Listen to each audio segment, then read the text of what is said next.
Yang ketiga, saya akan menjelaskan tentang prototyping model. A. Pengertian prototyping model.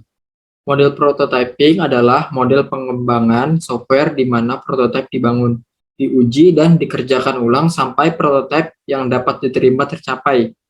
Ini juga menciptakan basis untuk menghasilkan sistem atau perangkat lunak akhir. Ini bekerja paling baik dalam skenario di mana persyaratan proyek tidak diketahui secara rinci. Ini adalah metode iteratif, yaitu coba-coba yang terjadi antara pengembang dan klien. Referensi para ahli pada model prototyping.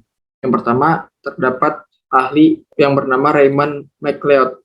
Raymond McLeod mendefinisikan prototipe sebagai alat yang memberikan ide kepada pembuat dan pengguna potensial tentang bagaimana sistem berfungsi dalam bentuk lengkapnya, dan proses menghasilkan prototipe disebut membuat prototipe atau prototyping. Ahli yang kedua adalah Roger S. Pressman, PhD. Roger berpendapat bahwa prototyping itu terdapat 3 alur penting pada proses prototype. Yang pertama, berdiskusi dengan klien atau customer dalam pembuatan sebuah aplikasi.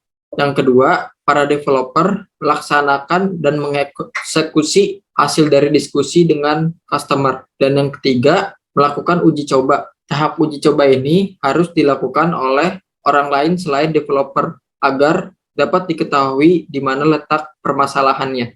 C. Kelebihan prototyping model. Yang pertama, pengguna secara aktif terlibat dalam pengembangan software. Pengguna di sini yang dimaksudkan adalah customer.